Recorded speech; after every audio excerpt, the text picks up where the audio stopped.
پێشبینیکردن بۆ ڕووداوەکانی داهاتوو قسە و باسێکی زۆری لەبارەوە دەکرێت. لە نێو ئیسلامدا فتوایەکەیە کە پێشبینی کار و بڕواپێکەریشی بە دەرچوون لە ئیسلام هەژمار دەکرێت. بەڵام بەشێکی کەمیشەن بە شتێکی ئاسایی دەزانن لە بەرامبەردا پێشبینیکردن بۆ ڕووداوەکان و خوێندنەوەی بورجەکان لای هەندێک خەڵکی دیکە مای بڕواپێکردن و بە گرنگیەوە لی دەڕوانن. بەشێک لە مامۆسایانی ئاینی دەڵێن پێشبینیکردن بۆ داهاتوو غەیبە، بەڵام بەشێک لە پێشبینیکاران دەڵێن ئێمە پێشبینی دەکەین نەوەک غەیب ئاشکرا بکەین. ئێمەش دەپرسین پێشبینیکردن بۆ ڕووداوەکانی داهاتوو غەیبە یاخود نا؟ ئایا هەموو کەس دەتوانێت پێشبینی بکات؟ ئەو کەسانی پێشبینی دەکەن جادوگەرن یان بەڕاستی بنەمایەکی زانستی بۆ پێشبینیەکانیان بەکاردێنن؟ بۆ ئەم جارەی بەرنامەی ئێکس گفتوگۆ لەبارەی پێشبینیکردن بۆ داهاتوو لە ڕوانگەی ئەستێرەناسی و شریعەتی ئیسلامەوە دەکەین بە میوانداری هەرێک لە بەڕێزان ڕێبەر ڕۆستەم شارەزە لە بواری ئەستێرەناسی و مامۆستا شەماڵ سەباح مامۆستای ئاینی. بەخێر بێن کاک ڕێبەر بە لە بەڕێستانەوە دەست پێ بکەین ئەوەی کە تۆ پشتی پێدەبەستیت لەو زانستەی کە تۆ باسیەکەی چییە؟ ئەو پێشبینیانەت لەسەر چ بنەمایەکە؟ بسم الله الرحمن الرحيم وقل ربي زدني علما ديك ما دەستپێکی مناقشەکە ئەمە وەڵامێکە؟ بەڵێ لە دەستپێکی بەرنامەکار جەنابتان بەو شێوێ دەستان پێ کرد. ئیتر سەبارەت بە پێشبینی ڕەنگە وەسائل یان ڕێگەی جیاواز هەبێ بۆ پێشبینیکردن لەلایەن ئینسانەوە. من بە پشبەستن بە حرەکەتی هەسارەکان جێگۆڕچەی هەسارەکان بەپێی حساباتی کەونی فەلەکی ئەوەی کە لە کۆنەوە پێش هەزاران ساڵ کاری لەسەر کراوە و گۆڕانکاری لە موقعی هەسارەکان کە دروستە بێ لەگەڵ خۆیان گۆڕانکاریەک لە طەبیعەت دروستەکەن و مرۆڤ بەشێکی سەرەکی طەبیعەتە. باش ئەواتە پشت بە وابەستی پشت بە وابەستین بەڵام بە نسبی ڕێژەی نەبەست لە چی لە ڕێژەیەکەی ڕێژەی واتە کە ئێمە پێشبینی دەکەین تەخمینە. مثلا من تەوەقوعەکەم وا ڕووبدا بەڵام لەوانە شەڕوو نەدا. هیچ جار هەبووە بە مطلقی بڵێ ئەمە ڕوادات؟ نەخێر، چونکە ئەگەر وابوو کەواتە من تێکەڵ بە غەیب بووم و غەیب تەنها خوای گەورە دەیزانێ. بەڵام ئێمە کە پێشبینی دەکەین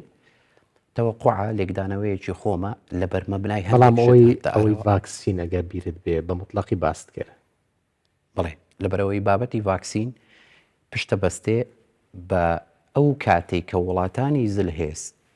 بەرنمەیان هەیە یان ئەوەتە نەخشە ڕێگەیان هەیە کە چۆن بتوانن ڕزگاریان بێ لەو نەخۆشی. کاتە یەکەم جار گوتت پێشبینیە ئێستاشەڵی مطلقیشم هەیە مطلق ناکەم. هەر ئاخیرەکەی هەموو پێشبینەکانم دەڵێم والله ئەعلەم بۆ چونکە گومانی چونکە تاریخت دانابوو. بەڵێ ئێستاش هەموو شتەکانی من بە تاریخە. بۆ نمونە دەڵێم 21/6/2020 تەوەقوعەکەم ڤاکسین بدۆزرێتەوە لەلایەن وڵاتی سین والله ئەعلەم. چونکە والله ئەعلەم بۆ نییە من خۆمی لێ قوتارکەم کە ڕووی نەدا بڵێم هێ ڕووی نەدا چکە وتبووم والله ئەعلەم نە، لەبەر ئەوەیە کە من هێشتا سەرباری ئەوەی پێشبینیەکە شەکەم بەڵام لەوانەیە شتی تر بێتە ئاراوە کە من پێی نەزانم چونکە شاراوەیە و تەنها ئەڵڵا پێی دەزانێ. زۆر باشە، وازە زۆر باشە. باسی ئەوت کرد بوو بۆ نمونە تا ساڵی 2030 هەرێمی کوردستان یاخود کورد بە گشتی یان کۆنفیدرالی وەرەگرەیان ئەبێتە دەوڵات و بێتە ئەندامیش لە یەکێتی ئەوروپا. ئێستاش لەسەر ئەوە سووری خۆی من هەمیشە زۆر جاران یعنی پەیامی من بەو شێوەیە بووە کە من قسە ئەەکەم ئەو پێشبینی ئەەکەم دەزانم چی دەڵێم. لەگەڵ ڕێزم بۆ جەنابەت لەوانەیە بەناوعێکی تر جەنابتان لێ حاڵی بوو بن بە هیچ شێوەیەک نەمگوتووە کورد دەبێتە ئەندام لە یەکێتی ئەوروپا یان ئەبێتە ئەندام لە ناتۆ. گوتت ئەبێتە کۆنفیدرالی و دەوڵات تا 2030 بەڵێ کوردستان بەڵێ لەوانەیە ببێتە دەوڵەت یان کۆنفیدرالی و داخلی یەکێتی ئەوروپا. داخلی یەکێتی ئەوروپا بەڵێ داخلی یەکێتی ئەوروپا بەڵێ داخلی بەڵێ ئەندام لەگەڵەوە زۆر جیاواز. بەڵێ بەڵێ جا ئێستاش لەسەرەوە سووری بەڵێ بۆ چکە من کاتی ئەو پێشبینیم کردووە حسابم کردووە چی ئەڵێم بۆ ئەو کات و ئێستا شتێکی تریش لەگەڵی ئەڵێم. ئێستا ئیزافەی سەر قسەکەی خۆم ئەو جارە دەڵێم فەڵەستینیش تا 2030 سەر بەخۆی تاوی خۆی بەدەستێنێ ئەبێتە دەوڵەت. یعنی ئەویش ئەو جارە لەگەڵ کوردستان ئیزافە دەکەم. زۆر باش بزانە بەڵام بۆ ئەو کات نەموت فەڵەستی چونکە ئەو کات لەوانەیە ئەو ڕوئیایە ئەو شتە لای من شی نەبوو بۆتەوە وەکو کە ئێستاشی بۆتەوە. کەواتە هەرێمی کوردستان لەگەڵ فەڵەستین تا 2023 بن بە تاسی جا پێشتر بووە من نازانم بەس من دەڵێم تاسی زۆر باشە ئەگەر هەر دەشڵێم والله أعلم والله ترەوە پێشبینیە. باش مامۆستا شەماڵ تۆ چیاڵێ لەسەر قسەکانی ئەو ئەڵێ من پشت بە جوولەی ئەسیرەکانە بەستم جوولەی هەسارەکانە بەستم بۆ ئەوەی پێشبینی ئەو شتانە بکەم کە لەسەر زەویا ڕوو ئەدەن لە ڕوانگەی ئیسلامەوە چۆن لەمە دەڕوانرێت چکە زۆر جار لەوانەیە بە کاکرێبەر بڵێن تۆ ساحری کەم جاریش کە شتەکەی گوتم ئەمە پەیامە ڕەتکردنەوە شتێکە مە بەستم ڕێک لەوە بکە پێیاڵێن ساحر لای ئێوە بە ساحر سەیریەکەن ئەن پێشبینی کارە. بەڵێ بەناوی خوای پەروەردیگار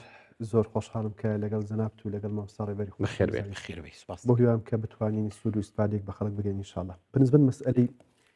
ئەستێرەناسی و بابەتێک کە کاگڕێبەر قسەی لەسەرەکە و ئیشی لەسەرەکە پێرین ئەستێرەناسی کە زۆر لە قەدیم و هەیە لە پێش ئیسلامدا هەبوو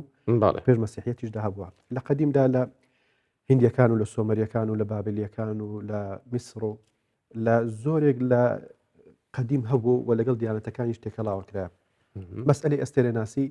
بەشێکە لە بابەتی فەلەکناسی ئێمە دوو بابەت ناهەیە کە کاگڕێبەر شارەزاترە لە من دەو بابەتەی مەسئلەی ئەسترۆنۆمی لەگە ئەسترۆلۆژی. ئەسترۆنۆمی بریتە لە زانستی فەلەک کە مەسئلەیەکی زانستی فیزیاوی بیرکاریە کە لە تەنە ئاسمانیەکان لە جوولەیان و لە کاریگەریان لەسەر یەکتر و لەسەر زەویش. ئەوەی کە زۆ جێگای باسە لە مەسئلەی ئەستێرەناسی ئەوەی کە جێگای پرسیارەوە خەڵک بەشێکی ڕەفزیە کاتەوە بەشێکی باوەڕی پێ هەیە مەسئلەی ئایا ئەستێرەکان جوولەی ئەستێرەکان مەجرای ڕۆژ لەو کەوکەوەی کە پێدا تێپەڕی کە پێرم بڕۆچ کە لە قورئان دەخوای پەروەردگار باسێکە کە فەرمێ وەسەمائی ذات البروج خوای پەروەردگار سوێن دەخوا بە کەلوەکان بە بورجەکان کە تەفسیراتی جیاوازە هەیە بەس على الأكثری بریتە لە بورجەکان ئایا 12 13 زیاترە ئەوەی کە عیلم پێی گەیشتە ئێستا ئاخر گەیشتنی عیلم ئەوەیە کە 13 بورجە. مەسئلەی تەأسیراتیان لەسەر ژیانی ئینسان لەسەر طبیعەتی ئینسان لەسەر لەونی ئینسان کەسێک لەو تاریخا لەدایک بووە کە ڕۆژ لە فلانە مجەڕە بووە شکلی بەو شێوازابی عقیبەتی بەو شێوازابی ئینسانێکی قیادیەبی ئینسانێکی زیرەکە بێ ئینسانێکی سیاسی بێ ئینسانێک لە محامیاتی شارەزابی ئەو مەسئلە ئایا تا چەند جوولە و گۆڕانکاری و شوێنی ئەستێرەکان کاریگەری لەسەر خودی ژیانی ئینسانی نەک لەسەر طبیعەتی زەوی لەبەرماز ئێستازانی ڕۆژمان کاریگەری لەسەر زەویە هەیە لەسەر ئینسانیشی کاریگەری نەک لەسەر خۆشبەختی و سەعادەتی ئینسان لەسەر ئەوەیە هەیە ڕۆژ ئینسان تشتی گەرمی لێوەرەگریت ڕووناچی لێوەرەگریت ئێمە ئیشی پێکەن و ئیسپادە کاریگەری لەسەر ژیانی ئەو هەیە هەڵسوکەوتی ئەو هەیە هەڵسوکەوت نییە بە هیچ شێوازێک وەکو طبیعەتی ئینسان و لەسەر مەجرای ئینسان و ئەگەر ئینسان لەو تاریخەی کە مشتری لە فلانە شوێنە ئینسانەگە زاوزکە زازیش پاشلەبی و ئەسڵ و ئەساسی نیە بە هیچ شێوازێک ئەساسی نیە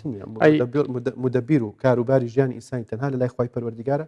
بەدەستی ئەستێرەکان نییە. ئەستێرەکان خوای پەروەردگار دروستیا کردینە لە قورئان بە چەند مەبەستێک خوای پەروەردگار لە قورئان مەزان زیاتر لە 8 جار لە قورئان خوای پەروەردگار باسی ئەستێرەیەکە باس لەوە دەکات لە قورئان ئەڵێ بۆ سێشتا ڕازانەوەیە دۆزینەوەی ڕێگاکانە لەگەڵ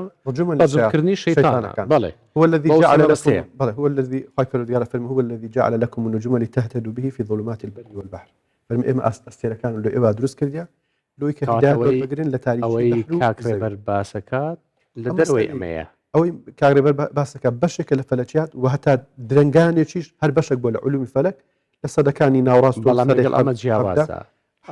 ئەو بابەتە جیاواز لە قورئان ئەڵێ بۆ ئەم سێ مەبەستەیە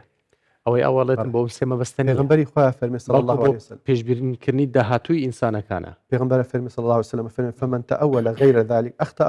وأضاع نصيبه فەرمی کەسێک تفسیری ئەستێرە بکات لە غیری ئەوە بیبەستێتەوە بە ژیانی ئینسان ئەفەرمی ئەوە بەتأکید ئیشەکەی غەڵەتە و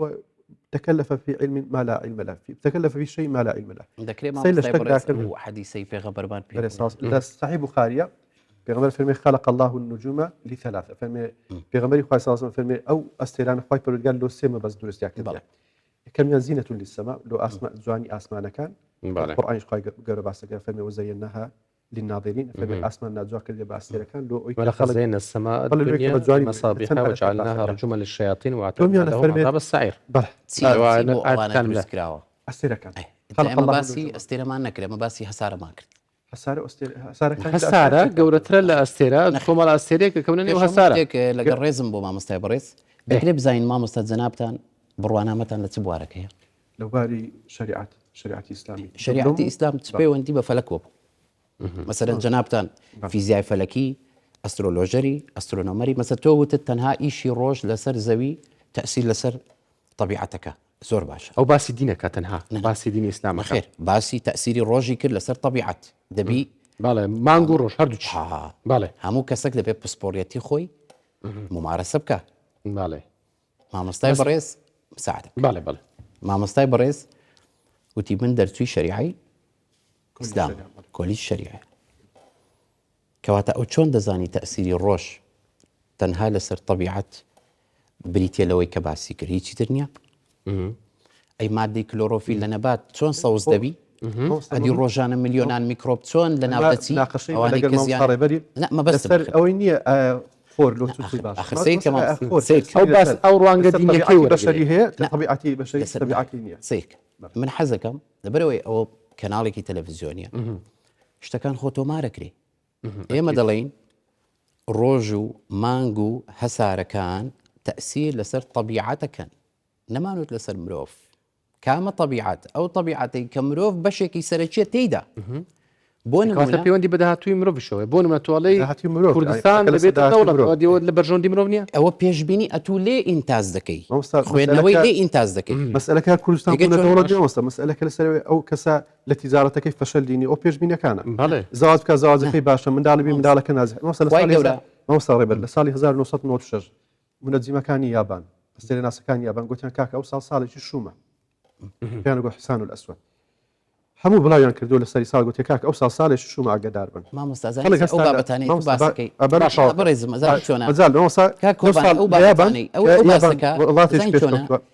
لە یابان ئەو شتانەیان کردو باسییان کردوی تو باسەکەی ئەوانە هیچ بنەمایەکیان نییە لەگە ڕێزم بۆ وەکو مەوزوعی نەخێر ئەسڵان یەزانی بۆ ئەوەی کە تۆ باسەکەی لە یابان وایان گوتووە وانە تەسیراتەکەی چ بابەتی هیتلەری وڵاتیە کەسێک ئەستێرە ناز بوو چۆلای هیتلەری پێشببینی بۆ بکە هیتلەر لە پێش دەرکەی گوتی چی هاتە ژوورێ گوتیان وڵاوە ئەستێرە ناسە کاتێک گوتی بیکوژن وەکو پێشببینی لۆ ژیانی خۆی نەکرد بوو کەکە ئەوانە چیرۆکن دەجێڕێنەوە ئەسڵ ساسیان ئەو تاریخە ئەو تاریخ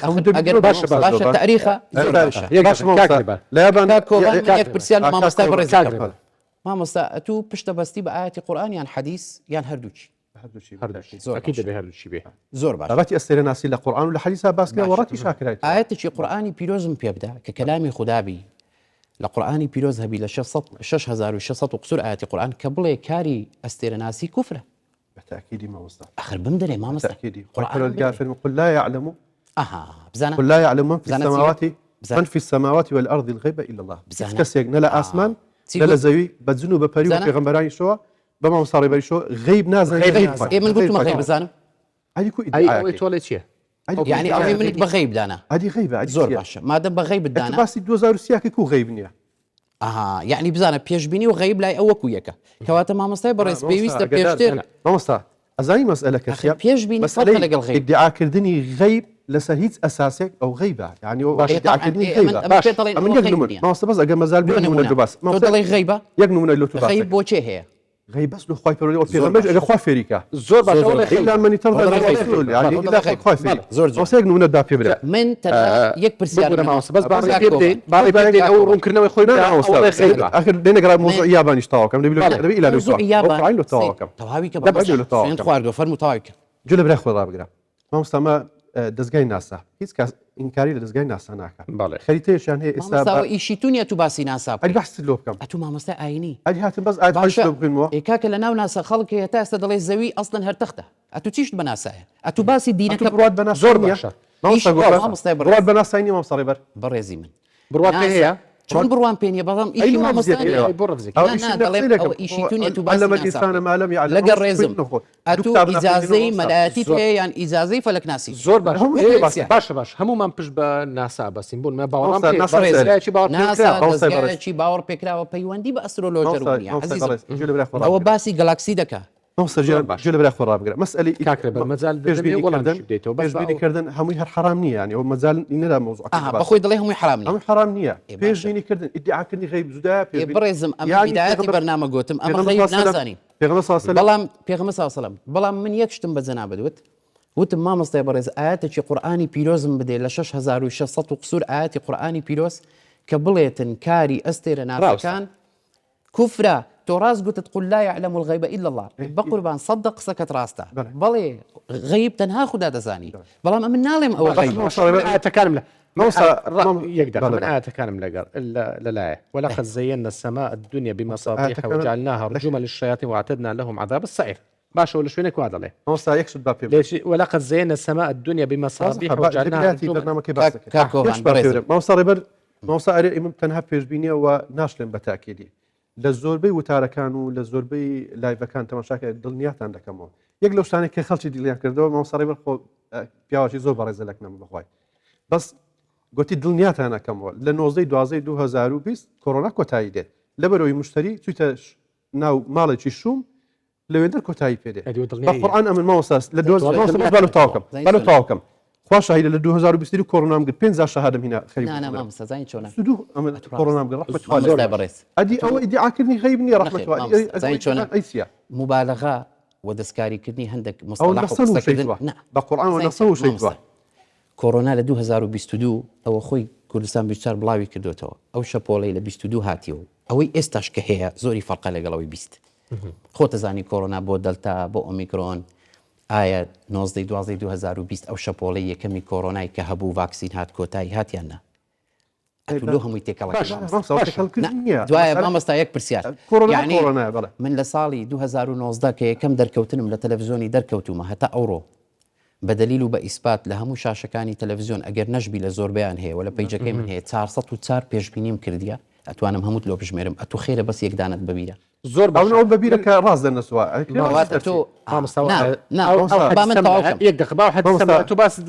یەک پرسیارم لە مامۆستای بەڕێز گوتم ڕێزم هەیە بۆ جەنابەت یەک ئاەتی قورئانم پێ بدا و بۆ بینەرانی بەڕێزیش کە بڵێتن آيات حديثة بسن كاكوفان بس بسياركي مني والله بداتوا آيات بس مجالب ده مجالب ده باولام داتوا آيات قرآني بيروزم دوي كبليتن بيش بيني كردن وكاري أستر ناسي حرام أو بيك كفرة أتراز قلت قل لا يعلم الغيب لا بلي كاري أستر ناسي كفرة آيات القرآن هي موسى مسألة أستر ناسي بس پرسیارم ادعاکردنی غیب باوەڵام داتەوە بزان چێڵەتر مەجال تێدەمێ مسئلەی ئیدعاکردنی غیب تەنها ئەستێرەناسەکە ئیدعا ناکەن عرافی شەیکە کوهانی شەیکە کە مسئلەی ئەستێرەناسی بەشێکە لە کوهان پێغەمبەر فەرمێ صلی الله عليه وسلم من أتى عرافا وكاهنا فسأله عن شيء فصدقه بقربان أي كهان شيء ما مستحق أو كإدعاء هاتوا كمستقبل زور بسيارك بيغمبر دردو خالد السربي صلى الله عليه وسلم نيدة تواني بلي من أتى عرافا وكاهنا ومنجما حديث على سلام نخير لأن هذا أتى عرافا وكاهنا كاهن باوري بخدانية جل بالأخبار با مشتشك بالزنا بليم لبروا يزايب زور كسك إجلس مسألة أسرنا كان مرزني هم كافر بين تو هذا اللي أتوانية كافر باشا ما مستا زور باشا كاكربر با حديث شمان بو بين تو باسي أو يكرك لا قرآني بيروزا باستوكا على السير كان بو سيشتا سيما باستا باشا لو الصريح أي حديث كان حديثه أو حديثة بيغمبر حديثة لا ولا زين السماء لا مسألة حديث بخاري كبيغمبر في الفاصل أوان القرآن أي حديثك أو حديث فمن تأول غير ذلك فقد أخطأ وأصاب نصيبه وتكلف فيما لا علم له فمن أركسك لغير أو سبابته لسر السيرق سيكا أو سيل اشتكى كيز الميلينيا ما مستقبل زين شونا بلكي تشتري أو بخارية حديث بخارية أو تفسير نامي ملا عبد الكريم مدرس بوم هنا ومن كبيجبيني بكم تدبي دزانا موقفي ما مستقبل لو نوع برنامج تدبي ودوينش زنابيان بيوندي بمنوكل بمني جو برنامجك كودبي بلام من زور ثقة بخدا دكم وخدا أو هي زي بمن دايا كبيشتر بزانم تدبي بو بابتي غيبيش كمن أصلا قسم لا غيب نكردي بلام مساعدة بكاك يعني تنها ببرسيار كردن لخلق برنامجك باكو تايبيني تصوري جوابي منك زور باش فرمي تو باسي غيبت كرت زور باش فرمي وفرضا كسك داب أولا غيبة نكمل ناڵی غەیبە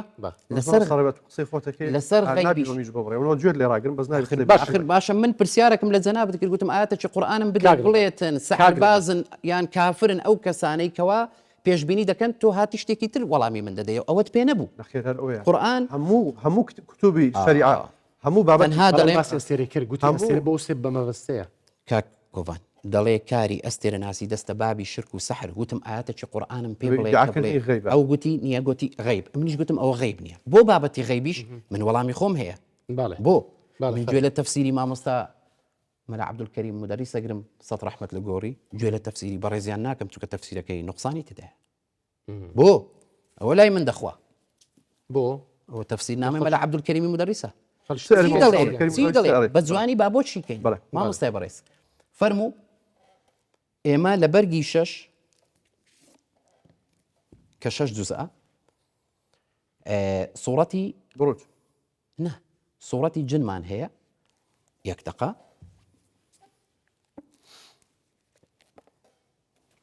هەموو شتێک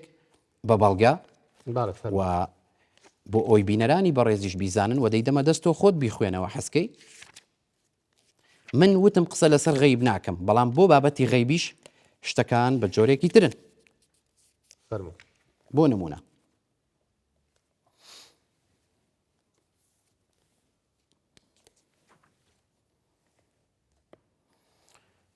عالم الغيب فلا يظهر على غيبه أحدا إلا من ارتضى من رسول فإنه يسلك من بين يديه ومن خلفه رصدا داوای لێ بوونەکە مەگە غەڵەتم خوێن بێتەوە چکە من مامۆستای ئاینی نیم بەڵام تەفسیری مەلا عەبدولکەریمی مدەریسمان هەیە دەڵێ خودای گەورە غەیبی خۆی پیشانی هیچ کەسێک نادا تەواوی کە ئەوی ترسیە تەنها ئەو کەسەی وەکو نێررا و خۆی قبوڵیەتی ڕسوول پێغەمبەرە نەخێر ئەتونی ڕەحمەت خوالێ ئەمن ڕسوول نیمە ئەمن گوتمانی باس لە غەیبی شەکەن نەبی پێغەمبەر ئێوەی ناردووە ناڵێم من دەڵێم ئەوەی قسە لەسەر غەیبەکە لەسەر بابەتی غەیبیش کە من قسە لەسەر غەیب ناکەم بەڵام دەڵێم بۆ غەیبیش سبەینێ غەیب نییە سبەینێ سبەینێ غەیب نییە وما تدري نفس ماذا تكسب غدا سبەینێ چێ هەیە بزانی سبەینێ چڕوەدا ئەی سبەینێ غەیب منیش نازانم بەیانی سڕۆدا منیش نازانم بەیانی سڕۆدا من دەڵێم بەنسبی من پێشبینی دەکەم کە ئەو گۆڕانکاریە فەلەکیە لەگەڵ خۆی ئەوە دروست بکەن و شەڕع کردی شوێنێکی خۆمم گۆڕ بڵێ بۆ تەسیری هەیە قورئانی پیرۆز وەکو دەریایەک وایە من لەگەڵ گەورەترین زانای سیرکەم من لەگەڵ واضحی بکەم ئێستا بە پێی کاتمان هەیە مەجالت دەدەم بەس وەڵامی ئەو پرسیارم بدەوە تۆ ئەڵێ جوولەی ئەستێرەکان باشە وا جوولەی هەسارەکان ئەخا هەسارە زۆر لە خۆ دەگرێتن هەسارە هەسارەی مجموعەی شەمسی لێرە شەمە ئاەتی قورئانمان هەیە و تەفسیریشمان هەیە فیزیام بەڵێ خەریجی فیزیای بەڵام ئەو باشە زانم کە هەسارە چێ و ئەستێرە چییە بڵێ هەسارە چێ و ئەستێرە چێ بەڵام کاتێک هەسارەکان بەتەنیا ناجوولێ سیرکە کاک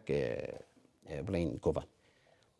بورجەکان دەورەی ڕۆژیان داوە بەڵێ وە زەوی و هەسارەکان لەگەڵ مانگ بەناو بورجەکاندا تێدەپەڕن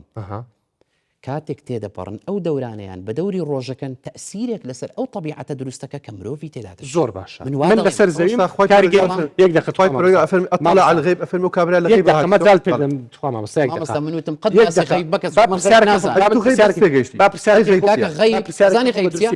بردن غەیبە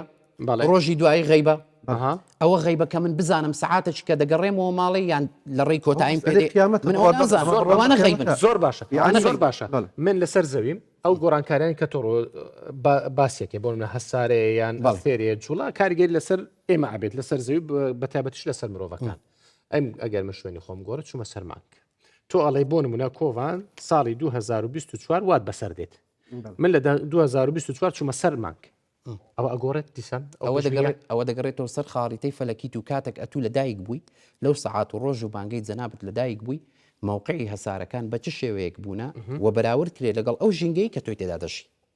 لەسەر علمی مامۆستا کۆڤان لەسەر ئەساسێکی علمی مامۆستای بەڕێز ئەزانی ئەساسی علمی چیە ئەساسی علمی سیرکە لە هیچ ئاەتێکی قورئانی پیرۆز نییە کەوا ئینسان ڕۆژێک دابێ مۆبایل بەکاربینی بەڵام ئێمە هەوڕۆ مۆبایل بەکاردێنین سیرکە پەیوەندی بۆ بابەتەوە هەیە بابەتە ئەتۆ دەری لەستە ئەساسێکی علمی مەبەستی من ئەوەیە باس قورئانی ناکەم باسی من مەبەست ئەتوانێت باسی قورئانی بکەم ئەرم باسی ئەساسی من دەڵێ ئەساسی علمی من دەڵێمە تۆ لە مەجای دینی پیرۆزی ئیسلام کە پسپۆریەتت هەیە قسە بکە بەس مەچۆ سەر بابەتی فیزیا مەچۆ سەر بابەتی فەلەک پیغمبر فرمی من اقتبس شعبة من النجوم فقد اقتبس شعبة من السحر برا لو تو كما زول مزالم ده ما صار بو زول مزالم ده ما مستعبر ما مستعبر پرسیارێک لەزەرم هەتوو پێت باشە کۆمەڵە کەسێک لە کوردستان هەبن کە ئەگەر بێت و ئەوانەی لە مەجای بورز ئیشەکەن من علاقم لە خەڵکی تر نییە من باسی خۆم دەکەم کە لەو مەجالە ئیش دەکەم پێت باشە خەڵکێک لە کوردستان هەبی دکتۆر نەبی بەڵام دەرمان بداتە خەڵک تێگەیشتم پرسیارەکەت بۆ نمونە ئەو پرسیارە باشە کۆمەڵە کەسێک هەبی پرسیارەکەت ئەگەێنم ئەزانی لۆ ئەسێرەناسی قسەیەکەم ئەمن لۆم نییە لەسەر دکتۆری قسەکەم لۆم نییە لەسەر فیزیای قسەکەم بەس ئەو عیلم نییە ئەو عیلمەکی زایفە هینە ویز نییە باشەوە عیلم نییە کەواتە تۆ نەقدت لە چێگرت چێ نقدت للشيخ محمد بخيت المطيعي كرد كمفتي مصر بوا لكتابي توفيق الرحمن دلي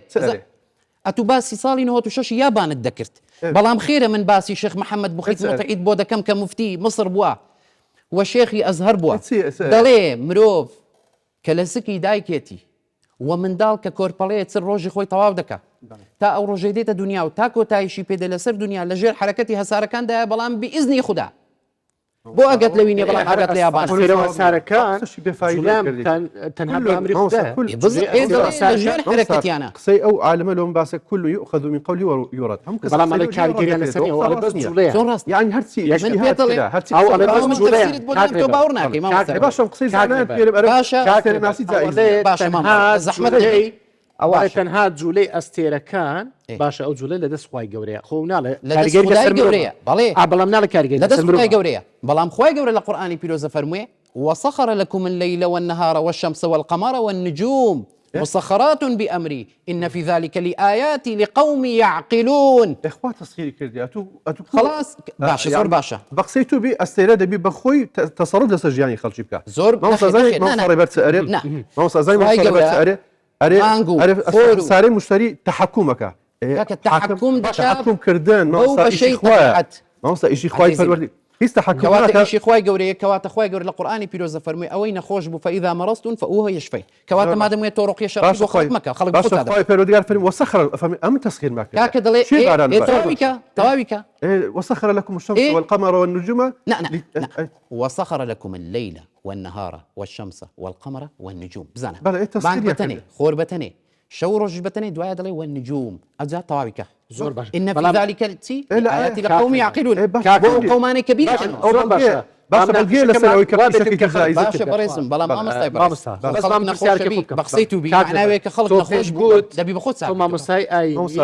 سر أستير ناسي أكناي بستبزي بلام توش أستير ناسي دي يخسر سعيدك نخير تو هذا أزاي وقلت يا ماموسا تو رخل لما مستاجري علي تو ما مستای عینی دەبێت لە سەشتی ئاینی قسە بکەین نەکبێ لەسەر ئەستێرە ناسی من ئەستێرە ناسی ئەو باسی قورئانی پیرۆزی کرد منی شوت یەکەم شت گوتت ئەوەشی تونیە باشە لە ئیشەکەی من جایزە لە چێ جایزە بەس تەفسیرەکەی کەواتەوەش نابێ ئیشی تۆ بێ نابێ ئیشی من بەڵام لە تاریخی ئیسلام لە تاریخی ئیسلام تا ئەوڕۆ یەک نەفەری عادیتیتەوە گەڕایە سوورایە نەفەرێکی تۆ یەک قەولە هەیە قەولەکەش سەواب نییە ئەگەر پێغەمبەر فەرمی صلی الله علیه و سلم ئەفەرمی هەر کەسێک دەست بە ئەستێرە ناسی و بگری بەشەکە لە سەحر کەم ناری مۆسەڵی بە ساحیر مۆسەڵی بە تاکید ساحیر نییە زانی بۆ ڕاستی من ئیناسم ساحیر زانی بۆ ڕاستی دیفاعشم لێ مەکە باشە تەماشەکە من یەکشت بە جەنابەت بڵێم تۆ گوتت لە مێژووی ئیسلام تا ئێستا مامۆستا ڕێبەر هاتیە یەک کەسی دیتیتەوە ڕێزم بۆ جەنابەت پێ دەچی هیچ معلوماتت لەسەر مێژووی ئیسلام نەبی ئەزانی بۆ معلوماتت نییە بۆ ڕاستکە معلوماتت نییە و ئەوەی معلوماتیشی نییە با لە منی گوێ لێبی چییە معلوماتی من زین چییە دینی ئیسلام پێش 1400 ساڵ زیاتر هاتە خوارێ خێرە سوڵتانی عوسمانی سلطان مراد بدوای تقیدین راسد دەگەڕێ دەرێ وەرە پێش بینی بۆ مەلەرزە ڕاوەز با بۆ تەواوکەم تقیدین راسد چێە بیرۆنی چێ ڕاوەز با بۆ تەواوکەم ئەدی باشە شێخ الئیسلام هەمومان دەیناسین فەخرەدین رازی کە ناوی لێنراوە سلطان المتكلمين ئەگەدار بە خەڵک دوای تەماشای ئەو مەزدەرانە کات و تەماشای ئەو مەزدەرانە دەکات کتێبەکەی بەناوی چیە شێخ الئیسلام زەحمەت نەبی تيمية شيخ رازي لا شيخ الإسلام فخر الدين رازي كتابك بناويتيا كتابين يس تفسير نخير أو كتابي لها مهم تربناويتيا تفسير الكبير ومفاتيح الغيب چی بخوێنیەوە کە من هاتیمە سوودم لەو بینیوە سەرێ لەو تەفسیرەکەی سەرێ بەڵێ باسی ئەو کەوکەبانە دەکە کە من ئێستا باسی مامۆستا ئەوە دوو شتیان تێکراو کردی ئەو آخر کابرا تۆ گوتت یەک کەس لە مێژووی ئیسلام ئەوش وەڵام دا لا، لا، مامۆستا حەز زانانی ئیسلام بەناوبانگن لە علمی فەلەک و زانانی ئیسلامی ئیسپاتیان کرد کە ئەستێرە ناسی هیچ پەیوەندی بە فەلەک ناسیەوە نییە موضوعەکە قسەی بێسەروبەر و قسەی زیادەیە ئەساسێکی علمی باشە پێشبینیکردن بۆ کەش و هەوا ئەو بەشێکە لە فەلەک یەک شت با پێ برێن بەس مەگەمە زالم دەنێ ئای ئەوانە بەچلێکە دێت باش مامۆستا ئەو شەڵە من پێشبینیەکەم چۆ لەبەر خۆ پێشبینی کرد هەمووی حرام نییە هەموو مەشروع هەن ئەوەی ئەتو شارەزایت لێ ئەو حەڵالە ئەوی ئەتو شارەزایت لێ نەبوو ئەو یەکەی حرام تاو قسەکە زۆتەوە پێغمبەر صلی الله علیه و سلم لە غەزاواتەکان سوڕاوێژیا کرد کاکە ئێمە ئەو شوێنە اختیارا کردیا لۆ شەڕەکەی سەحابە هاتگوت یا رسول الله ئەتو ئەو قسەی کە ئیکەی ئەو شوێنێکە اختیارت کردیا ئەو وحیە یان اختیاری حرب و سیاسەتی خۆتە گوتینا بەس تێگەیشتنی خۆمە لەو حرب گوتی لەو شوێنەی بین ئەمە لەو شوێنی زەرەرەکەین خۆ غیبی نزانی خۆ نتوانین نزانی سبەینە چڕوادا بە خوتەیەک عسکەری پێشبینی کرد گوتی بابگەڕێنەوە بیرەکان هەردێنە پشتە خۆن و لە پێش بیرەکان بین و ئاوەکە لای ئێمە بین و لە قەزاکەش نەجەحەتیان هینە مامۆستا شت با پێ برێم دەربارەی مەسئلەی فەلەک ئەو برادرە مەسئلەی ئیسترۆنۆمی لەگە ئیسترۆلۆژیا تێکراو کردیا زانستی فەلەک زانستێکی پیرۆزە زۆربەی عولەما ئیسلام پێشینە ئیشیان ڕزە کردی ئێستا خەڵکمتر ئیسترۆنۆمی لەگە ئیسترۆلۆژی فەرقی هەیە زانستی فەلەک ناسی کە پشت ئەبەسێ بە فیزیا و بیرکاری جیاوازی هەیە لەگە ئەسترۆلۆژی کە تەنها داڕغە و لێکدانەوەی خۆی ئەدی داڕغە و لێکدانەوەیە ئەدی خێرە باشە ئەو خەڵکە کەمە پێشبینیان بۆ دەکەین فلان ڕۆژ مەشاکلێکی وا بۆ تو دێتە پێشێ و فلان ڕۆژ ئەتو نەزاتە بی و ئەوها کو دێتە ئەوانەی کە دەرناچیت باش ئەوانەی دەریش ناسی دەرناسی نەخێر بۆی دەرناسی ئەوەی دەرەچێت زۆربەی و بە سەدان و هەت بەبێ ئەوەی من خاڕی تێفەلەکیان بۆ بخینمەوە من دلیلم لەبەردەستە من ڕۆژانە ئەو کەسانەی کە هاتوونە سەردانی منیان کردیە و کە پەیوەندیان بە منەوە کردیا و بە سەرهاتی هەندێک لەگەڵ ڕێزم پیاوی ئاینیشیان بۆ من باس کردیا من پێویستم بەوە نییە بە خەڵک بڵێم تکا دەکەم بێنە لام بۆ ئەوی وەکو هەندێک کەس 10,000 فردەنە بن دۆشەچی من دەمەوێتن سیرکە من دەمەوێت فەرقی ئەوەیە زانی چیە هیچ ئەساسێکی فەرقەکەوێک جیاوازی ئەوەی تو لە ماوەساڕێبەری پرسا ماوەسا لە ماوەساڕێ لێ پرسا برێ چه ئەساسێکی علمی ئەستێرەناسی قبولەکات و ئیسپاتێکە کامە کۆلێژی دنیا خۆجیستا کامە کۆلێژی دنیا کۆلێژی ئەکادمی کە باوەڕ پێکراوە ئەستێرەناسی خوێنی بە تەڵەبەکانێرێ لە کامە کۆلێژی کوردستان ئەستێرەناسی خوێندرێت زۆر باش باوەڵام بداتەوە جیاوازەکەم بۆ پێ بڵێت جیاوازی نێوان ئەو کارەی تۆ دەکەی سەحر چییە ئەوە باس داوای بەحسێکی علمی لێکە بیسەلمێنێت بەس بەحسێکی علمی دووسەد بەحسی علمیمانێ بەس کە تو ئەگات لێ نەبی من چ لێ بەزێک مامۆستا لۆی وەنەزانی دژایەتی فەلەکە کەم ئەم دژایەتی علمی فەلەک ناکەم دژایەتی ئەو یەکەم کە تو وا بزانی ئەستێرەی فلانی مشتری تەسیری هەیە لەسەوەی کە مزاتەکەم ساقی دەبێت ئەتو جیاوازی لە مابینی مشتری و ئەستێرەی بکە مشتری هەسارەیە تو جارێ نازانی ئەستێرە و مشتری جیاوازیان لە مابینی چۆن نزانی دەزەحمەت نەبی جیاوازی مابینی هەسارە و ئەستێرەم پێ بڵێ هەسارە کۆمەڵێک ئەستێرە و تۆپەڵ ئەستێرە و پێرێن گەل ئەستێرە کۆمەڵ ئەستێرە زاناخە نازانی یعنی جیاوازی مابینی ئەستێرەکەیمە ئەو بابەتی مامۆستای بەڕێز پێش هەموو شتێک مامۆستا شەماڵ کاکرێ پێش هەموو شتێک ئەوە هەسارەکان بێشارەکە ئەستێرەی بکێ ئەمانەوێ شتێک هەسارەکان ئەوەتە بە تەفسیری قورئان کە خوای گەورە دەفەرموویە لە قورئانی پیرۆز فلا أقسم بالخنس الجوار الكنس تفسيري ملا عبد الكريم مدرسمان لبردست أوتا دليما بس لا حفت هسارة سيارة كي كدرون كاري لها ساري ناكم قربان أديتنا لي أستيرة وهسارة يكن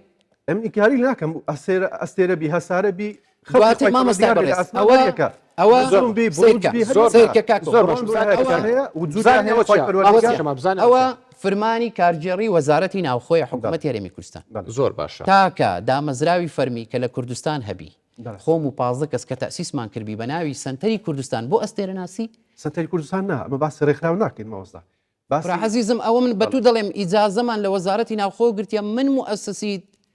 ئەستێرە ناسیم لە کوردستان من سەرۆکی ئەو سنتەرەی ماکە بە ئەستێرە زانیمان تۆ سەرۆکی بەڵام پرسیارەکەی من ڕوون و ئاشکرا جیاوازی نێوان ئەو کاری تۆ دەکەی لەگەڵ هیچ ساحر چییە جیاوازەکە ئەوەیە کە ساحر ئینسانێکە مامۆستای بەڕێز وەکو منیدانا لەگەڵم لی تێکەڵ کرد و خۆی خستە ناو گوناحی زۆر باش تو وەڵام دۆ لە مامۆستاگەڕێ لە مامۆستاگەڕێ کرد بە خۆم تبری ئەیتوب کرد کە خەڵک ئیسفادە لە چۆن ئیسیفادە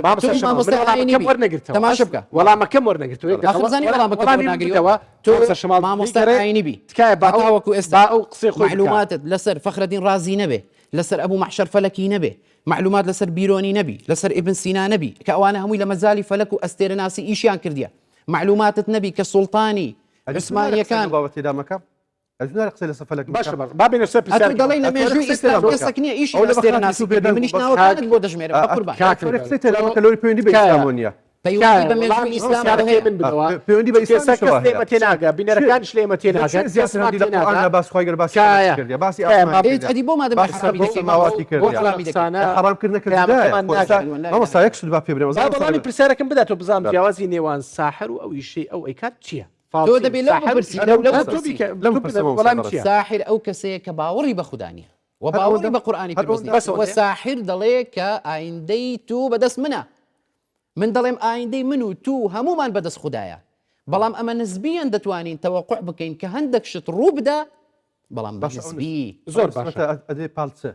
دەدەمە پاڵ ئەو حرەکەتە نجومەی کە ڕوو دەدە لە کەون تەسیر لەسەر ئەو طبیعەتە دەکات سەر ئەستێرەکە یەک دقە ئەستێرە کاریگەری کردیا لۆ دەبی تەماشا بکەم ئەدی زەحمەت ئەدی زەحمەت تو ئەو بەسەرهاتەی یەکێک لە شەڕەکانی مسلمانانە جێڕایە و پێش 1970 جەنابەت لەوێ دانیشت بووی باش ئەستێرت باش یەک دقەیە لە کتابی دەڵێ من تۆ سەر ئەستێرەکان دەزانێت تەماشاکردنی ئەستێرە وانێ نەخێر ئەیسیە والله من لە تۆ پرسیمە تو بێ فەلەک ناس دروستبوونی تەلسکۆپ خەڵکو تەماشای فەلەکیە کرد هەرفاتە کرد دوحی لۆدا پرسیارەکان دانا بوو نەمتوانێت یەک پرسیار پێم خۆڵامەکە وەربگرمەوە پێشنیار بۆ جەنابتانەکە خەڵک ئیسفادە بکە مامۆستا برایشی بەڕێز لەکن مامۆستا توش لای من بەس پێم بەس خۆشاهیدا لۆم نییە کە خەڵک باوەڕ بە مامۆستا ڕێبەرینەکە خواشاهیدە لۆم نییە لە بەرچاوی خەڵکی بکەوی پێم خۆشە خەڵک بزانانی مامۆستا ڕێبەر ساحیر نییە بە هیچ شێوازێک معلوماتەکەی لە جنی وەرناگری کە ئەسلی مەسئلەی ئەستێرەناسی پێغەمبەر فەرمێ صلی الله علیه و سلم ئەفەرمێ ئەستێرەناسی بەشێکە لە سەحر بەس ئەو بەس نەقلی معلوماتیەکە باشە بەس نەقلی معلومات لە کەسانی من نەقلی معلومات نەقلی معلوماتە دوو خۆت بە خۆت تەماشای ئەستێرە ناکەی أشهد أن لا إله إلا الله باشا ما مستای بەڕێز ئەتوو ڕۆژانە نەقلی معلومات لە چ دەکەی لە کتاب و لە حەدیث و لە پێغەمبەر و لە باشە ئێمە زانستێکە مەدرسەیە وا لەسەری دەڕۆین عزیزم قەواعیدی خۆمان هەیە زۆر باش لەسەر ئەو قەواعیدە دەڕۆ حەزەکەی هەتا 200 ساڵیت کە بە جەنابەت دەڵێم لەکوێ هاتووە ئەسڵی ئەو زانستە دەگەڕێتەوە بۆ سەردەمی بابلیەکان مامۆستای بەڕێز پێشی کە تەلسکۆپ هەبی باشە تەلسکۆپ چەند ساڵ پێش ئێستا دروستکرایە لە سەدەکانی ناوەڕاست تەلسکۆپ دروستکرایە کاکە بڵێ 200 ساڵ ڕازی ئەدی باشە خێرە فرعونەکانی مصر ڕسمی تەلسکۆپەکانیان پێش 4000 ساڵ ڕاوەستە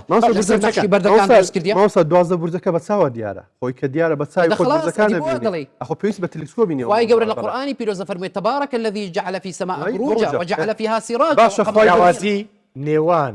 سحر و جادو لەگەڵ ئەستێرەناس چییە؟ ئەسلی بابەتەکە یەکشتە ئەسلی بابەت هێکشتە لەبەرەوەی ساحی ئیدعای غیبەکە و پشت بە جن و شایەتینی بەستی ئەوە ناکە ئەو لەورە من ئەی ناسی ناکەنە بەزنە معلوماتەکە لەوانە نەقلەکە ئەسلی باشە مامۆستا ڕێبەر یەکشت لێ من نەچێ معلومات نەقل کاکە ئەتوو کە بە کەسێک ئەڵێ بە کەسێک ئەڵێ ئەرێ لە فلانە ساڵی زەواجی مەکە زەواجەکەت فاشلە نان یەک دقیقە بام پرسیارەکەم من بورجەکەم میزانە ئەو ساڵ بورجەکەی من میزانە باشە تەرازوە بۆ 2024 من چیم لێ بەسەر دەبێ من خارەتەی فەلەکی شخصی تۆ دەربینم ئەو زە بە دقیقی بە جەنابەت بڵێم چ دێتە پێشێ زۆر ڕوونە و پێش میزان چەند لە مامۆستا کۆڤانی دوورە یعنی برج میزان چەند دوورە والله لەوانەیە بە میلیۆنان کیلۆمەتر ئایکو تەسیری هەیە زۆر باشە ئەدی باش زۆر باشە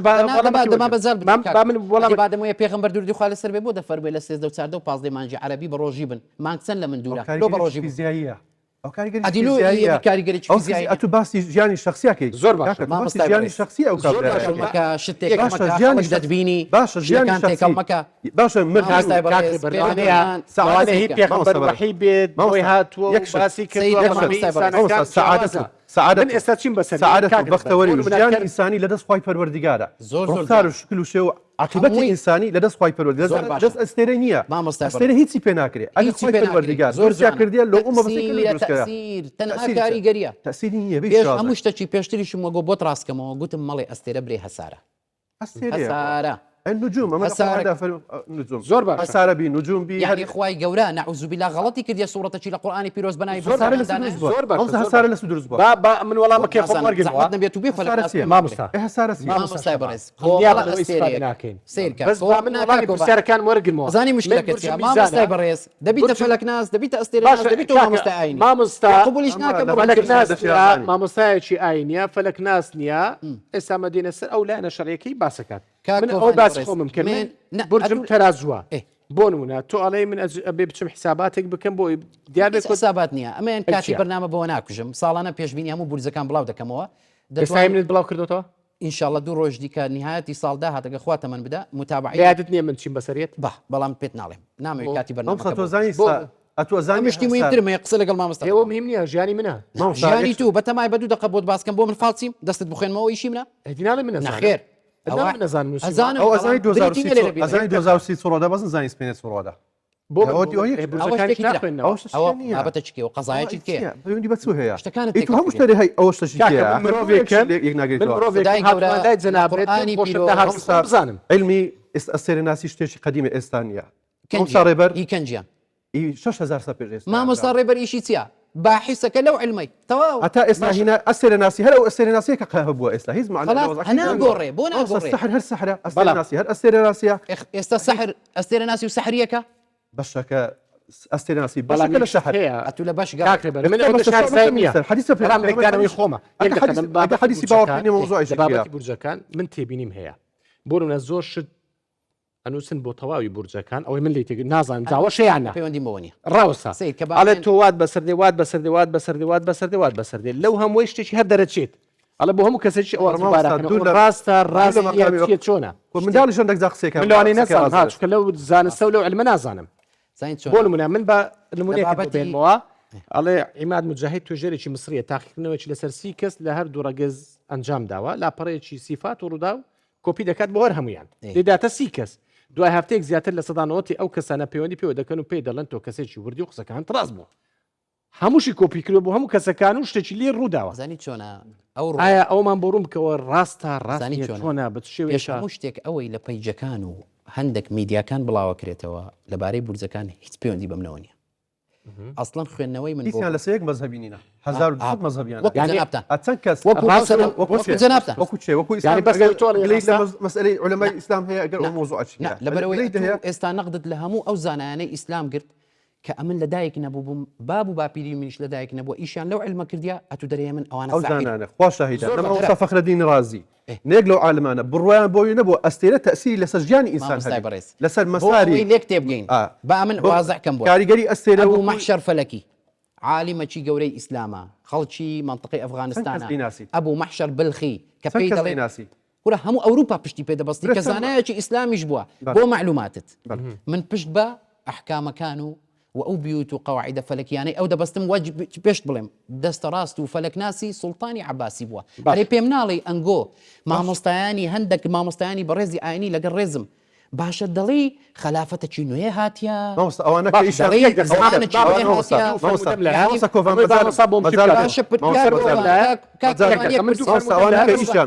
ئەوانە کە ئیشان بە خلافەت یەبی خلافەتی عوسمانی عەباسی لەکنەوە پیاوە باشم هەمووی لەسەر شەریعەتن کە ئیشیان پێنابی ئەرێن ئەوانە هەموویان دەسەڵاتداری زاڵم هەمووی خۆت ئەمن بەناو قسەمەکە من وام نەگوت بەس کات کۆڤان یەک دقە تکات لێ دەکەم تکات لێ دەکەم من ئەڵێم يعني بۆ جەنابتم شی کردەوە بەس تکایە یەک دقە وتم ئەو زانایانەی ئیسلام لە سەردەمی عوسمانیەکان لە سەردەمی عەباسیەکان لە سەردەمی ئەمەویەکان وا ناویان هەیە و تاریخ و ناسڕێتەوە ئیشیان لەو علمە کردیا و پشتیان پێبەسترایە من دەڵێم لە دوای ئەو خلافەتە هیچ دینەچکە هاتە گۆڕێ پێغەمبەری حرام کرا ئەدیپۆ ئەوان ئیشیان لە پێغەمبەر سەر فەرمێ پێغەمبەر ئەدیپۆ ئەوان ئیشیان لە سەر حدیثەکە لۆ بخوێنەوە باشە دوو حەدیثم لای پێم جولە منە نانە حدیث پێغەمبەر واگرن هیدایەت بەرنامە باسی بکە جولە من ڕاگرن کە باسی پێغەمبەری کرا سەڵاو سەلام ناسم نوێژەکەم ئەوانەکەم با مامۆستا کۆڤان. دوو حەدیثم لایە بابە باتی منە قسانی کرد ئەو حەدیثە چکە بۆم هاتووە مامۆستا ئەمەی کۆڤان. بۆم شی بکەوە جولە برای خۆڕام ئەتوو ئێستا پێت شێکە خۆشە. وەسە حدیثەکە لەبێ نەسی پێت خۆشە تو لە کوردستان خەڵکێک هەبی کاری ڕوقیە شەرعی بکە دەرمان بداتە خەڵک و دکتۆر نەبی و لە هەمان کاتیش سەحر لە خەڵک بەتاڵ کاتەوە قبولتە کاتم زۆر نەماوە شازێک دژی زۆر باشە کاتم زۆر نەماوە کاکرێبەر نزیکی 15 لێرە بدەم بە جەنابەت بۆ پێشبینەکانی ساڵی 2023 مەزالمان بەسوانی پێشبینی 2024 بکەزانی بۆ ئەتو دەمە کە دەڵی پێشبینیەکان هەر حرامە و ئێستا پێشبینیم بۆ بکە ئەدی تو بداوای ناڵم حرامەنا مامۆستا بڕۆن گەدار بە نەلیت بڕاش پێ من ئەو شانێ لە بەردەستمە لە قورآن دەرم هێناوە ئاخر ئەو شتانەی ئەو باس بکە نەک من حەزیزی من ئەو مامۆستایە باناوی نەدەم ئەوی ئەوانەی بۆ لە قورآانی پیرۆزی نایە دەرێ غەڵەتە هەندێک شت غەڵەتە ئەوی بۆتی هی نایتە دەرێ کامیان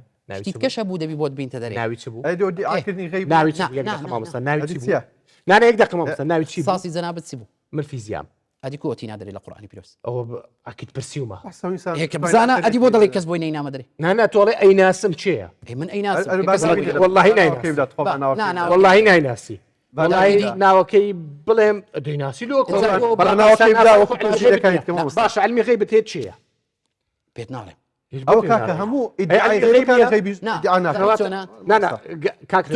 زینەوەیە بۆ خۆت تۆ مەزانەوەی وەڵام بدەم کاکەوە من پێ دەڵێم ئاەتی قورآانی پیرۆز بۆ دێنم باسی بورجەکە تۆ ئاەتی قورآانی پیرۆز هێناوە دەڵی کاکە باسی بورز ناکە من دەڵێم بابۆت بسەلیمیم تۆ قبول ناکە تۆ بش باسکە باشە تۆ بۆ تۆڵێ ئەزانم چێ بۆ هینادەوە پێم بڵ لەسەر ئەوە کاتەکە مەکوژە من کات ناکوژە کاتەکەستم بوو مامۆستا کۆڤان باشە تۆ لە بیدایەتی بەرنامە کە باورت بە پێشبینی نیە داوای پێشبینی 24 لە من مەکە من نایکەم بۆ بیکەم بۆ باوە دەڵێ هەتی خۆت نەگۆ نانە من نەمگوتی باوەڕازی مامۆستا لەمەندە پرسیارە چکینێک بەرەندە دەرناچی پێشبینی دە زەحمەت نەبی جەنابەت ڕۆژ پەنجا خولەکە لەو پەنجا خولەکەی هەم کەسێک بینەر بۆ کامێرەمانەکانی شتێرە من پرسیاری بزانە من هیچ کات پێشبینیکردن لە سەردابی مامۆستا ئەرێ ڕۆژمانجی خۆتم دێلۆی کا ڕۆژمانجی خۆم بدێ ئەم بڕوان پێ نییە ئەتوو دەڵێ پێشبینیەکانت دەرناچی ڕۆژمانجی خۆم با من پێشبینی دڵخۆشکەر و ناخۆش فەرموساسان هەر کەسێک بڕا بۆ ئیدا غیبیانە بکات سڵ ڕۆژ نوێژ ڕۆژی لە قبول ناکرێت باوەڕ پێ مەکە بڵێ پێنارم کو پێرە وانە ئەزەگە پێ دیار بڕوان پێ هەیە وانە باش ئەی کووانی حەدیثە لم تقبل له صلاة 40 ليلة في غمر روج وشو نجر فنظر في النجوم فقال إني إبراهيم سقيم إبراهيم كواتا وتسيري أستيرا كم الناتو أنا بيم نخوشم يعني تسي والله من لا تبرسم يعني أستيرا لبقى مني أنا خوش كرديا والله آياتي قرآن شيء إنساني نخوشك إن الله أنزل داء ودواء خواب خوي دردو درماني ما دام خدا دردو درمان ددا نباس ودكش ما أديبو عندك بياوي آيني من هي رقية شرعية لسر خلق دك خلق بخوي سادة بدو خدا درماني لو دني القرآن اكتشفه إذا بال ما هر كسك بروي وابي كمال الشمار شفاء ده بي كافر بي هر كسك وابزان كمال الشمار لسه إنسان بي كافر بي كان بو خلشي كردستان أو بهر كسك لمالي خوي بخوي قرآن بخويني بو يبتا شفاء نقبلن ورنا صعوبة بالتأكيد تحداتك درجاني خوم ركام كل من قول خلق ورنا كنا ضلين بيعواني بريز عندك بيعواني آيني نخير أزاني بو چونکە زۆربەی مامۆستایانی ئاینی لەگەڵ ڕێزم بۆ هەمویانم خۆش دەوێ بەڵام کەسیان نەیانتوانی وەکو من ئەو ڕێکارە پێویستە بگرنەبەر کە بە ناوی سنتەرەکەی خۆم ئەوەتەیە لە تاریخی 5/2 ساڵی 2022 زۆر ئەبن هاتیمە یاداشتم دایتە لایانی پەیوەنددار کە ئەو کەسانی کاری سەحر دەکەن کاری فاڵگرتنەوە دەکەن کاری دەست خوێندنەوە دەکەن پێویستە ئەو کەسانە بە زووترین کات دەستگیر بکرێن و دەست خۆشیش لەلایەنە پەیوەنددارەکانە کە مەگە هەندێک کەسی لەو زۆریان ئەو هەڵمەتیان ڕاگردووە خەڵکەیان هێناوەتە سەر تەلەڤیزیۆن دانیان بۆ داناوە کە چوونەتە لای ساحیر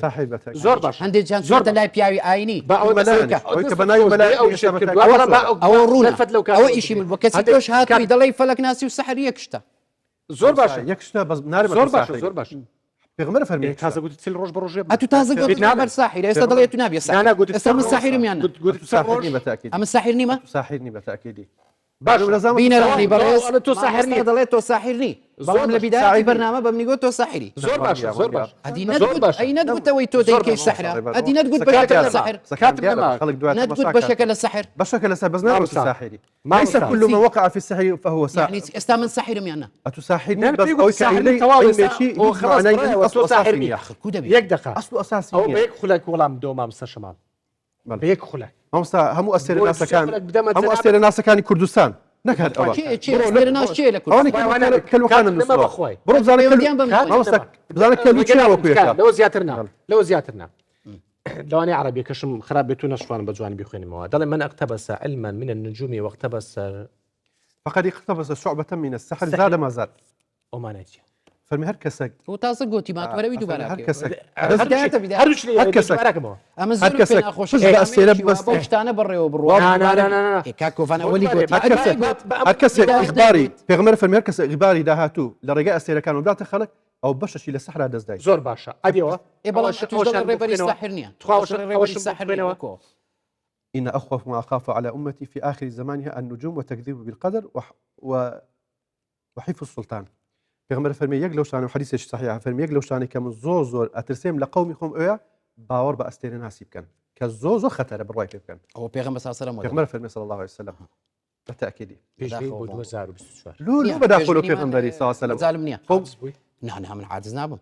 بەس ئەمن لەوە عاجز دەبم لەوە عاجز دەبم کە مامۆستایەکی بەڕێزی ئاینی نەیتوانی لە بەرنمەیەک بۆ خەڵک شی کاتەوە کە كذب المنجمون ولو صدقوا منقولەیە حدیث نییە بالتأكيد کەواتە پێغەمبەر من بابلغا هنا مو حدیث نییە أم نقصد ئاەتیش نییە حديث بەڵام آياتش نەتوانی نییە. ئاەتێک لە قورئان بدۆزیەوە کە بڵێتن کاری ئەستێرە ناسی کوفرە بالتأكيد زور ئەوە گرنگە بۆم بالتأكيد کەواتە پێشبینیەکەشی نەکرد ما مصطفى ناچکە فریان ناکەوین داوای لێبوور نەکەن یەک پێشبینی بەڵام مامۆستا چی گوتی ڕێبەر لێ پێشبینیان لە 2024 ناکە گوتی چکە دەترسێ دەربچێت دەرنەچی. گوتم ڕۆژمانی خۆم دێگر ئازای لا قلت وڵام من پێشبینیەکی لە جەنابەتەکەم بەس مەترسێ لا ترسم ما مصطفى در ڕۆژمان کەم من لغير فايت ولا قال لك أزنا ترسم ئەی تو لا ما باش مصطفى جايزني بسياري لمكة هذا لە جایز نییە سیاری لەمە خەن نازانم من بڕوای پێکەم یان ئەوسا بڕای پێبی بڕات پێبی پێ کافر ئەوەنی نا باسۆ ناکەم ئەو سەحرە بەتاڵکو کە من ساحرم أعوذ بالله من الشيطان الرجيم قال موسى ما جئتم به السحر إن الله سيبطل أو قرآن سحر قرآن بتعربي وزويت السحر نبى تأكيد